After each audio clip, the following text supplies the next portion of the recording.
പുതിയ കാലഘട്ടത്തിൽ എന്തുകൊണ്ട് ഇത്തരം സദസ്സുകൾക്ക്, ഇത്തരം പരിപാടികൾക്ക് പ്രസക്തിയേറുന്നു എന്നുള്ളത് ചുറ്റുപാടുകളിൽ നടന്നുകൊണ്ടിരിക്കുന്ന പ്രശ്നങ്ങളും പ്രയാസങ്ങളും കണ്ടു നോക്കുമ്പോഴാണ് നമുക്ക് കഴിയുക. ആത്മീയത നഷ്ടപ്പെട്ടു പോയ ഒരു സമൂഹത്തിൻ്റെ ജീവിതം എങ്ങനെയാകുമെന്ന് കണ്ടറിയണമെങ്കിൽ 2 ദിവസം മുമ്പ് അല്ലെങ്കിൽ കഴിഞ്ഞ ദിവസം നടന്നുപോയ ഫെബ്രുവരി 14 തെരുവോരമൊന്ന് കണ്ടാൽ നമുക്ക് മനസ്സിലാകുമായിരുന്നു. പുതിയ കാല സമൂഹത്തിൻ്റെ ചരിത്രങ്ങളും ചിത്രങ്ങളും വായിച്ചെടുക്കുമ്പം നെഞ്ചുവല്ലാതെ പിടഞ്ഞു പോകാറുണ്ട്. കലാലയത്തിൻ്റെ ഉള്ളിൽ പോലും തോന്നിവാസങ്ങളുടെ കേന്ദ്രമായി മാറുമ്പോൾ, സ്വന്തം വീടിൻ്റെ അകത്തളത്തിൽ പോലും മാതാവിനെ വെട്ടിക്കൊലപ്പെടുത്തിക്കൊണ്ട് ഇഞ്ചോടിഞ്ച് അവരെ മുറിച്ചിട്ടുകൊണ്ട് മാറിപ്പോക്കുന്ന മകൻ, ആ മകനോട് ഖേദമുണ്ടോ എന്ന് ചോദിക്കുമ്പോൾ ഒരു തരി ഖേദം പോലും എൻ്റെ ഹൃദയത്തിൻ്റെ ഉള്ളിലില്ല എന്ന് പറഞ്ഞുകൊണ്ട് ആ മനുഷ്യൻ്റെ ആ മനസ്സിൻ്റെ ഏറ്റവും മോശമായ സ്വഭാവത്തെ ഈ ലോകത്തോട് പറഞ്ഞുകൊണ്ടിരിക്കുന്ന സംഭവങ്ങൾ. 14 വയസ്സുകാരി ഗർഭിണിയായി പ്രസവിച്ച കഥ നമ്മുടെ വർത്തമാനങ്ങളിൽ നമ്മൾ കേട്ടവരാണ്. ആ കൊച്ചിൻ്റെ ഉപ്പ 14 വയസ്സുകാരനാണ് എന്നുകൂടി കേൾക്കുമ്പോൾ ഞെട്ടല് ചെറുതൊന്നുമല്ല. ഇങ്ങനെ തുടങ്ങി ഓരോ വിഷയങ്ങളും എടുത്തു നോക്കിയാൽ ക്യാമ്പസിൻ്റെ അകത്ത് പോലും കോമ്പസ് കൊണ്ട് മുറിവേൽപ്പിക്കുന്ന, സ്വന്തം സഹപാഠിയുടെ വേദന കൊണ്ട് വല്ലാതെ ആത്മാർത്ഥതയോടുകൂടി ആർമദിക്കുന്ന കൂട്ടുകാരുള്ള കാലഘട്ടം. ഇവിടെയാണ് ആത്മീയമായ സംഗമങ്ങൾ എത്രമാത്രം പ്രസക്തിയുണ്ട് എന്ന് നമ്മൾ തിരിച്ചറിയേണ്ടത്. പ്രിയപ്പെട്ടവരെ, ഈ ഒരു സംഗമം എന്നുള്ളത് ഈ ദുനിയാവിൻ്റെ ജീവിതത്തിൽ നമുക്ക് അല്ലാഹു നൽകിയ വലിയൊരു സന്തോഷമാണ്, വലിയൊരു വിഭവമാണ്. നമ്മുടെ ജീവിതത്തിൽ നമുക്കെന്നും നേടിയെടുക്കാനുള്ള ഏറ്റവും നല്ല ഐശ്വര്യപൂർണമായ ഒരു വലിയ സംഗമമാണ് ഈ ആത്മീയ സംഗമം എന്നുള്ളത്. ഈ ലോകത്തുനിന്ന് വിട പറഞ്ഞു പോകുമെന്നുള്ള ബോധത്തോടു കൂടി തന്നെയാണ് നമ്മൾ ഓരോരുത്തരും ജീവിച്ചു കൊണ്ടിരിക്കേണ്ടത്. ആ ജീവിതത്തിന് മാത്രമേ അർത്ഥങ്ങളുള്ളൂ എന്ന് നമുക്ക് തിരിച്ചറിയാൻ നമുക്ക് സാധ്യമാകണം. നമ്മുടെ മഹാന്മാരായ നേതാക്കന്മാർക്ക് അവരുടെ ജീവിതത്തിൻ്റെ ഓരോ സമയങ്ങളും ഒരു മിനിറ്റ് പോലും നഷ്ടപ്പെട്ടു പോകാതെ ദീനിനു വേണ്ടി പ്രവർത്തനങ്ങൾ നടത്തിക്കൊണ്ട് ഈ ലോകത്തിലേക്ക് അവർ വലിയ വലിയ മാതൃകകൾ കാണിച്ചു കൊടുക്കുമ്പോൾ, നാളെ നമ്മുടെ പ്രിയപ്പെട്ട ഷെയ്ഖുന സുൽത്താനുൽ ഉലമയുടെ നേതൃത്വത്തിൽ മർക്കസിൽ നടക്കുന്ന സമ്മേളനം വരെ എത്രമാത്രം കൃത്യമായി കൊണ്ട് വർഷങ്ങളുടെ പ്രയത്നങ്ങളുടെ ഫലമാണ് അവിടെ കണ്ടുകൊണ്ടിരിക്കുന്നത്. അവിടെയൊക്കെ അവരാഗ്രഹിച്ചിരുന്നത് ഈ ഒരു വഴിതെറ്റിപ്പോകുന്ന ഒരു നല്ലൊരു തലമുറയെ, വലിയൊരു സമൂഹത്തെ ഈ ദീനിന്റെ വഴിയിലേക്ക് കടത്തിക്കൊണ്ടു വന്നുകൊണ്ട് നന്മയുടെ പാന്താവിലേക്ക് അവരെ വിളിച്ചിരുത്തുക എന്നുള്ള വലിയ ലക്ഷ്യമാണ് നമ്മുടെ നേതൃത്വങ്ങൾ നടത്തിക്കൊണ്ടിരിക്കുന്നത്. പ്രിയപ്പെട്ടവരെ, നമ്മൾ മനസ്സിലാക്കണം, ഞാൻ നേരത്തെ ഓർമ്മപ്പെടുത്തിയതുപോലെ ഈ ലോകത്തിലേക്ക് കടന്നു വന്നതിൻ്റെ ലക്ഷ്യങ്ങൾ പോലും മറന്നു പോകുന്ന ഒരു കാലം. ഈ കാലഘട്ടത്തിൽ അതിനെ ഓർമ്മപ്പെടുത്തേണ്ടത് നമുക്ക് നമ്മുടെ ഏറ്റവും വലിയ അനിവാര്യതയാണ്. മഹാനായ സയ്യിദുനാ മുഹമ്മദ് റസൂലുള്ളാഹി സല്ലല്ലാഹു അലൈഹി വസല്ലമ തങ്ങളുടെ ചാരത്തേക്ക് ജിബ്രീൽ അലൈഹിസ്സലാത്തു വസ്സലാം വന്നുകൊണ്ട് ചോദിക്കുന്നുണ്ട്, അതുഹിബ്ബു അൻ നജഅല ലക ഹാദിഹിൽ ജിബാല സഹബൻ, ഈ കാണുന്ന പർവ്വതത്തെ സ്വർണ്ണമാക്കി തരുന്നതിനെ കുറിച്ച് നിങ്ങൾ ഇഷ്ടപ്പെടുന്നുണ്ടോ എന്ന് അല്ലാഹു നിങ്ങളോട് ചോദിക്കാൻ വേണ്ടി പറഞ്ഞു എന്ന് ജിബ്രീൽ അലൈഹിസ്സലാത്തു വസ്സലാം വന്നുകൊണ്ട് സയ്യിദുനാ മുഹമ്മദ് റസൂലുള്ളാഹി സല്ലല്ലാഹു അലൈഹി വസല്ലമ തങ്ങളോട് പറഞ്ഞ സമയത്ത് ലോകത്തിന്റെ നേതാവ് തിരിച്ചു പറഞ്ഞൊരു മറുപടിയുണ്ട്. ഈ ദുനിയാവിലുള്ള ഈ പർവ്വതം കാണുന്ന കണക്കെയുള്ള ഈ സ്വർണം എന്നുള്ളത്, അതേപോലെ തന്നെ ഈ ദുനിയാവിലുള്ള വസ്തുക്കൾ എന്നുള്ളത്, അതെല്ലാം ഈ ദുനിയാവിനെ ആഗ്രഹിക്കുന്ന, ഈ ദുനിയാവിലേക്ക് വഴിപ്പെട്ടുകൊണ്ട് ജീവിക്കുന്ന ആളുകൾക്ക് സന്തോഷം നൽകുന്നതാണ്. ആത്മീയമായി ഏറ്റവും നല്ല സ്വർഗം ലഭിക്കണമെന്നുള്ള ചിന്തിക്കുന്ന ഒരു മനുഷ്യന് ഈ കാലഘട്ടങ്ങളിൽ അതിലേക്കുള്ള താല്പര്യങ്ങൾ കുറഞ്ഞു പോകുമെന്ന സൂചന നൽകുന്ന വാക്കുകൾ സയ്യിദുനാ മുഹമ്മദ് റസൂലുള്ളാഹി സല്ലല്ലാഹു അലൈഹി വസല്ലമ തങ്ങൾ ജിബ്രീലിനോട് പറഞ്ഞേൽപ്പിക്കുകയാണ്. പ്രിയപ്പെട്ടവരെ, നമ്മൾ മനസ്സിലാക്കേണ്ടത്, നമ്മുടെ മുൻഗാമികളായ ആളുകളൊക്കെ അവരുടെ ജീവിതത്തിലേക്ക് സൂക്ഷ്മതകളെ പുലർത്തിക്കൊണ്ട് ഈ ജീവിതത്തിന്റെ ലക്ഷ്യങ്ങളെ ഏറ്റവും കൂടുതൽ സുന്ദരമായി ജീവിതത്തിൽ അവതരിപ്പിച്ച ആളുകളാണ്. ആ അവതരണത്തിലേക്ക് നമുക്കും നമ്മുടെ ജീവിതത്തെ ഉൾക്കൊള്ളേണ്ടതുണ്ട്. നമ്മുടെ ജീവിതത്തിൽ നിന്ന്, ഈ ലോകത്തു നിന്ന് വിട പറഞ്ഞു പോകുന്ന സമയത്ത്, ഈ ലോകത്തിൽ നമ്മുടെ അവസാന ശ്വാസം വഹിക്കുന്ന സമയത്തും ഈ ദീനിനു വേണ്ടിയുള്ള പ്രവർത്തനങ്ങൾ നടത്തിക്കൊണ്ട് ഈ ലോകത്തു നിന്ന് വിട പറഞ്ഞു പോകാൻ നമുക്ക് സാധിക്കേണ്ടതുണ്ട്. അതിനുവേണ്ടിയാണ് ഈ നാട്ടുകാർ ഈ ചെറിയ ഗ്രാമമായിട്ട് പോലും ഇത്രയും ആളുകളെ ഒരുമിച്ച് കൂട്ടിക്കൊണ്ട് ഈ മഹാസംഭവം, ഈ വലിയൊരു സംഗമം ഇവിടെ നടത്താനുള്ള കാരണം.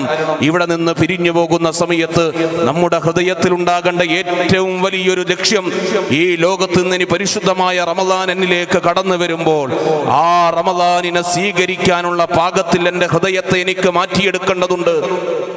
എൻ്റെ കണ്ണുകൾ എൻ്റെ റബ്ബ് തന്ന അനുഗ്രഹമായിട്ടും എൻ്റെ കാതുകൾ എൻ്റെ റബ്ബ് തന്ന അനുഗ്രഹമായിട്ടും എൻ്റെ ജീവിതത്തിൻ്റെ ഓരോ അവയവങ്ങളും എൻ്റെ റബ്ബ് തന്ന അനുഗ്രഹമായിട്ടും ഈ ലോകത്തിലെ ഏറ്റവും റബ്ബ് തന്ന ചെറിയ അനുഗ്രഹം എന്താണ് എന്ന് ചോദിച്ച സമയത്ത് കൊടുത്തൊരു മറുപടിയുണ്ട്.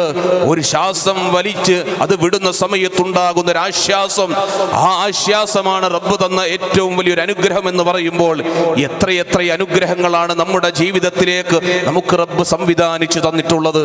ഈ സംവിധാനത്തെ മനസ്സിലാക്കിക്കൊണ്ട് ലോകത്ത് ജീവിച്ചു മറഞ്ഞുപോയ ആളുകളാണ് മഹാന്മാരായ പണ്ഡിതന്മാർ. മഹാനായ സയ്യിദുനാ അബൂബക്കർ സിദ്ദീഖ് റളിയല്ലാഹു അൻഹുവിന്റെ ഒരു ചരിത്രമുണ്ട്. അബൂബക്കർ സിദ്ദീഖ് റളിയല്ലാഹുവിന്റെ ചാരത്തേക്ക് ഒരു ദിവസം സയ്യിദുനാ മുഹമ്മദ് റസൂലുള്ളാഹി സല്ലല്ലാഹു അലൈഹി വസല്ലമ തങ്ങൾ പലതവണയായി കൊണ്ട് ദീനിനെ സഹായിക്കാൻ വേണ്ടിയിട്ട് പലപ്പോഴും പറയാറുണ്ടായിരുന്നു. ഒരു ദിവസം മഹാനായ സിദ്ദീഖ് റളിയല്ലാഹു അൻഹു അവിടുത്തെ കയ്യിലുണ്ടാകുന്ന സമ്പത്തിന്റെ വലിയൊരു ഭാഗം എന്ന് പറഞ്ഞാൽ മുഴുവനായിക്കൊണ്ട് തന്നെ ദീനിനു വേണ്ടി ചെലവഴിക്കുകയാണ്. രഹസ്യമായും പരസ്യമായും കൊടുത്തു തീർത്തു. പിന്നീട് സയ്യിദുനാ മുഹമ്മദ് റസൂലുള്ളാഹി സല്ലല്ലാഹു അലൈഹി വസല്ലമ തങ്ങളുടെ ചാരത്തേക്ക് പോയിക്കൊണ്ട് അവിടുത്തേക്കൊന്ന് മുഖം കാണിക്കാൻ ധരിക്കാനുള്ള വസ്ത്രം പോലും ഇല്ലാതെ സയ്യിദുനാ അബൂബക്കർ സിദ്ദീഖ് റളിയല്ലാഹു അൻഹു 3 ദിവസത്തോളം വീടിന്റെ അകത്തളത്തിൽ നിൽക്കുകയാണ്. റസൂലുള്ളാഹി തങ്ങളുടെ പ്രിയപ്പെട്ട സിദ്ദീഖ് തങ്ങൾക്ക് വേണ്ടിയിട്ടൊരു വസ്ത്രം ധരിക്കാൻ അവിടുത്തെ സഹാബത്തിനോടൊരു എക്സ്ട്രാ വസ്ത്രം നൽകാൻ പോലും ഗതിയില്ലാത്ത രൂപത്തിൽ ദരിദ്ര രേഖയിലേക്ക് താഴ്ന്നു പോയിരുന്നു. ദീനിനു വേണ്ടി പ്രവർത്തനങ്ങളിൽ ഊർജത്തോടുകൂടി പ്രവർത്തിച്ച സഹാബത്തുകൾ മഹാദിയായ സയ്യിദത്ത് ഫാത്തിമ റളിയല്ലാഹു അൻഹയുടെ അടുക്കലേക്ക് പോകുന്നു. ലോകത്തിന്റെ നേതാവിന്റെ പ്രിയപ്പെട്ട മകളുടെ ചാരത്തേക്ക് പോയിട്ട് അവിടുത്തുള്ള ആ ഒരു മറക്ക് വേണ്ടിയിട്ടുള്ള ഒരു വസ്ത്രത്തിനു വേണ്ടി ചോദിക്കുന്ന സമയത്ത് ഫാത്തിമ ബീവിയുടെ കയ്യിൽ ഒരു വസ്ത്രം പോലും നൽകാനില്ലായിരുന്നു എന്ന് നമുക്ക് കാണാൻ കഴിയുന്നുണ്ട്. ഈത്തപ്പന നാരുകൾ കൊണ്ട് നെയ്തെടുത്തൊരു ചെറിയ തലയണയുടെ ഉറ മാത്രം, അങ്ങനെയുള്ള ചെറിയ വസ്ത്രങ്ങൾ മാത്രം നൽകിക്കൊണ്ട് മഹാനായ സയ്യിദുനാ അബൂബക്കർ സിദ്ദീഖ് റളിയല്ലാഹു അൻഹുവിലേക്ക് എത്തിച്ചു കൊടുക്കുന്ന സമയത്ത് അവിടുത്തേക്ക് ധരിച്ചത് കൊണ്ട് പുറത്തേക്ക് നടക്കുമ്പോൾ അവിടുത്തെ ഔറത്ത് വെളിവാകുന്ന രൂപത്തിലേക്ക് ആ തുണി ഇങ്ങനെ മാറുന്നത് കൊണ്ട് പരസ്പരം കോർത്ത് വെച്ചുകൊണ്ടായിരുന്നു സിദ്ദീഖ് റളിയല്ലാഹു അൻഹു സയ്യിദുനാ മുഹമ്മദ് റസൂലുള്ളാഹി സല്ലല്ലാഹു അലൈഹി വസല്ലമ തങ്ങളുടെ ചാരത്തേക്ക് പോയിട്ടുള്ളത്.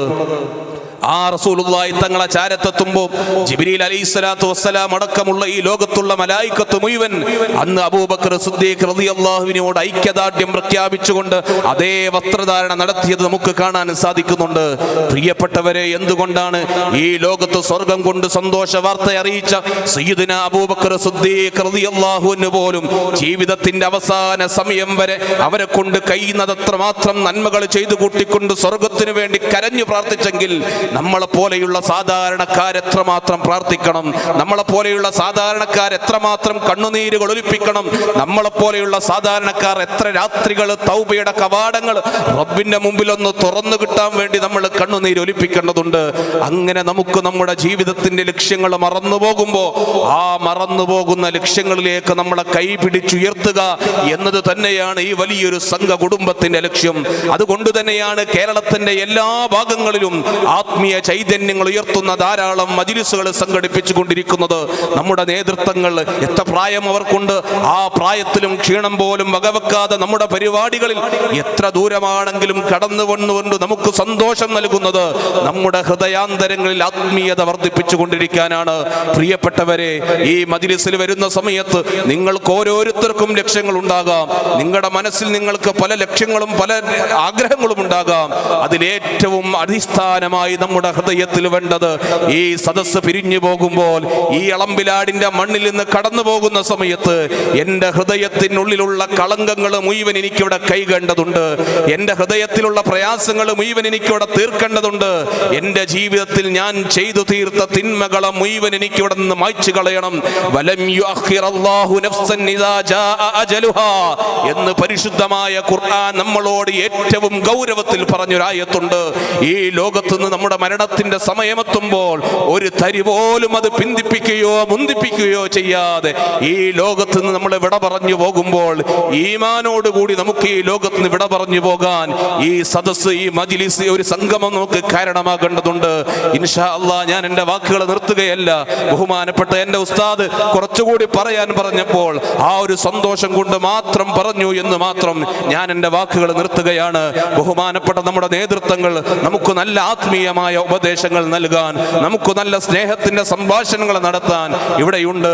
പ്രിയപ്പെട്ടവരെ, പരിശുദ്ധമായ റമദാൻ അത് നമ്മളിലേക്ക് വരുമ്പോൾ അതിനെ ഏറ്റവും സുന്ദരമായി സ്വീകരിക്കാൻ അള്ളാഹു നമുക്ക് തൗഫീഖ് നൽകി അനുഗ്രഹിക്കട്ടെ.